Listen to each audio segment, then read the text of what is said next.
नमस्ते। तो आज का टॉपिक है कपल केस का डायग्नोसिस या केस स्टडी हम जिसको बोलते हैं।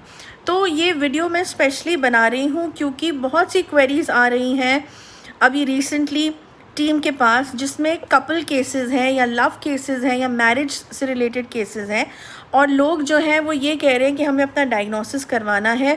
जैसे मेरी गर्लफ्रेंड मुझे छोड़ के चली गई, या बॉयफ्रेंड चला गया, या हस्बैंड का कोई एक्स्ट्रा मैरिटल अफेयर हो गया, वाइफ का हो गया। इस तरीके के जो लव रिलेटेड जो प्रॉब्लम्स हैं, रिलेशनशिप से रिलेटेड जो प्रॉब्लम्स हैं वो आती हैं।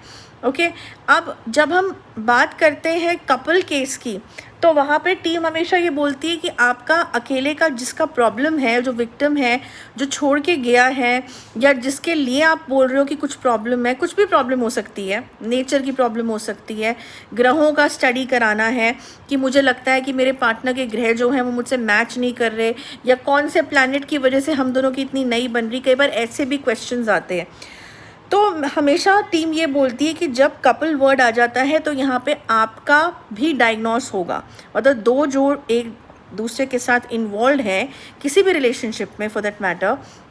अब वो रिलेशनशिप, जब मैं पार्टनरशिप की बात करती हूँ तो पार्टनरशिप की बात मैं काम से भी करती हूँ। ये बिजनेस पार्टनर्स भी हो सकते हैं, ये जॉब रिलेटेड पार्टनर्स भी हो सकते हैं, ये शादी में भी पार्टनरशिप है दो जनों की। अगर हम 7th हाउस के हिसाब से चलते हैं एस्ट्रोलॉजी के, तो पार्टनरशिप का मतलब 2 या 3 जने इन्वॉल्व हो सकते हैं, जॉब से रिलेटेड, करियर से रिलेटेड। और अगर लव मैटर है या शादी का मैटर है तो 2 जने इन्वॉल्व हैं यहाँ पे, ठीक है ना। मैं एक्स्ट्रा मैरिटल अफेयर्स को count of course couple case में ही करती हूँ, क्योंकि तुम दोनों के उससे ही पता चल जाएगा कि एक्स्ट्रा मैरिटल अफेयर है तो क्यों है और क्या है। ओके, तो इसमें 2 जनों का, जो भी लोग इन्वॉल्व हैं, दोनों की केस स्टडी करानी पड़ेगी। ऐसा मत सोचना कि मेरी गर्लफ्रेंड के साथ प्रॉब्लम है तो मैं तो उसका डायग्नोस कराने की सोच रहा हूँ ना, मुझे अपना क्यों कराना है। आप लोग मुझे ये क्यों बोल रहे हो बार बार कि मुझे अपना भी डायग्नोस कराना पड़ेगा। पहले आप मेरा गर्लफ्रेंड का डायग्नोस कर दो, प्रॉब्लम उसकी है, उसके लिए मैंने कांटेक्ट किया है। तो यहाँ पे जवाब है नहीं, ये हमारा प्रोटोकॉल नहीं है, ये हमारा काम करने का तरीका नहीं है, और उसके पीछे कोई जिसको कहते हैं ना फालतू का रीज़न नहीं है, बहुत एक्सपीरियंस रीज़न है। क्योंकि हमेशा ध्यान में रखना कि तुम्हारी गर्लफ्रेंड का जो भी प्रॉब्लम है, तुम भी उसमें इन्वॉल्व हो कहीं ना कहीं, किसी ना किसी लिंक के द्वारा ज़रूर इन्वॉल्व हो। शायद वो तुम्हें लिंक नहीं पता, या शायद वो लिंक तुम्हें कभी ध्यान में भी नहीं आया होगा अपने बारे में। हमेशा तुम्हें लगा होगा कि इसने ऐसा क्यों करा, या ये मेरे साथ इस तरीके से क्यों कर रही है। तो कहीं ना कहीं तो ये रीज़न है ना कि तुम दोनों के बीच में कुछ प्रॉब्लम आ रही है, इसी वजह से जो है ये डिस्टेंस बन रहा है, या कोई एक्स्ट्रा मैरिटल अफेयर बन रहा है, या कोई पार्टनरशिप ब्रेक हो रही है।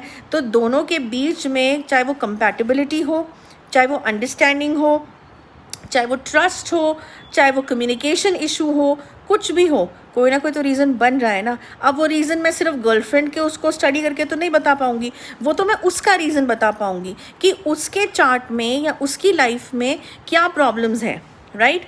बट तुम्हारे थ्रू उसकी तरफ क्या प्रॉब्लम्स आ रही हैं, ये भी तो जानना ज़रूरी है।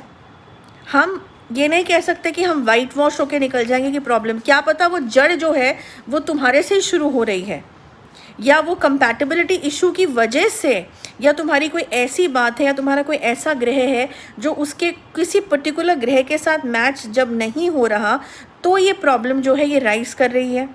या फॉर दैट मैटर अगर कोई एक्स्ट्रा मैरिटल अफेयर भी है तो ऐसा क्या था जो वो दूसरे इंसान की तरफ, दूसरा गर्लफ्रेंड या बॉयफ्रेंड गया, ऐसे उसके कौन से प्लैनेट्स मैच करे और तुम्हारे वीक पड़े। समझना इस बात को, तुम्हारे वीक पड़े और थर्ड इंसान के स्ट्रॉन्ग पड़े, जिसकी तरफ तुम्हारी गर्लफ्रेंड या बॉयफ्रेंड अट्रैक्ट हुआ। देखो बहुत सी चीज़ें हो सकती हैं, ये मैं सिर्फ समझाने के लिए जो है अभी ये बात बोल रही हूँ कि ऐसी 100 बातें हो सकती हैं जो तुम्हारे डायग्नोसिस से भी निकलेंगी। ये मत सोचना कि सिर्फ गर्लफ्रेंड की प्रॉब्लम है तो उसके डायग्नोसिस सब कुछ निकल जाएगा, ऐसा नहीं है। और ये विद एक्सपीरियंस आता है। पहले जब मैंने भी अपना काम शुरू किया था और मैं लोगों को इतना नहीं समझती थी, जब एक इंसान न्यू कमर होता है किसी भी काम में तो वो बहुत सी चीज़ें जो हैं वो धीरे धीरे गिर के सीखता है ना। तो अब इतने ईयर्स ऑफ एक्सपीरियंस, जब किसी इंसान, एक्सपीरियंस किसको कहते हैं, एक्सपीरियंस इसी को कहते हैं कि आप प्रैक्टिकली जब किसी काम को करते हैं तो आपको उसके निटी-ग्रिटीज़ पता चलते हैं, उसके फ्लॉज़ पता चलते हैं या उसके सीक्रेट्स और ट्रिक्स पता चलती हैं, ठीक है। तो पहले क्या होता था कि जब शुरू में काम शुरू किया था तो कुछ लोग थे जो बोलते थे अभी हमारे पास पैसे नहीं है या हमें रेलेवेंट नहीं लग रहा, पहले आप मेरी गर्लफ्रेंड का या बॉयफ्रेंड का डायग्नोसिस कर दीजिए, ज़रूरत पड़ेगी अगर तो फिर मैं अपना कराऊंगा या कराऊंगी। तो शुरू में मैं भी उस चीज़ को मान जाती थी, because I was a new Qamar. For me all this was a starting, it was a debut in this world of tantra, right. तो मैं मान जाती थी, लेकिन हमेशा मेरा टाइम एंड एनर्जी वेस्ट होता था, क्योंकि जब मैं एक जने का डायग्नोस करती थी तो मुझे उसमें अधूरापन नज़र आता था कि नहीं, इसके पार्टनर का भी डायग्नोस करना बहुत ज़रूरी है, इसमें कुछ मिसिंग लिंक्स हैं जो सिर्फ और सिर्फ उसके डायग्नोसिस से और इसके डायग्नोस को जब मिलाया जाएगा एक साथ तभी उसको पकड़ा जा सकता है, उन मिसिंग लिंक्स को। तो फिर उसके बाद मैंने ये रूल बना दिया कि यहाँ पे टीम को भी बोल दिया कि जो भी कपल केस के नाम से लव केस, रिलेशनशिप, मैरिज के केसेस आएंगे उसमें कपल केस के दोनों डायग्नोसिस होंगे, और जो लोग इस चीज़ को मानेंगे उनका काम पकड़ो, और जो लोग इस चीज़ को नहीं मानेंगे उनको डायरेक्टली बोल दो, मेल पे लिख के या चैट पे लिख के, that we are sorry, we will not be able to take up your case और take up your booking because it is going against our protocol. Okay, तो यही रीज़न है कि जो लोग कंफ्यूज हो रहे थे कि गुरु दीदी कहती हैं केस स्टडी करा लो, और मैं तो जो प्रॉब्लम है उस इंसान का केस स्टडी या डायग्नोस करा रहा हूँ या करा रही हूँ, तो कपल केस में ये क्लियर है कि दोनों का डायग्नोस होगा। और अब टीम को आई होप ये रीज़न समझ में आ गया होगा एज टू क्यों ये प्रोटोकॉल बनाया है।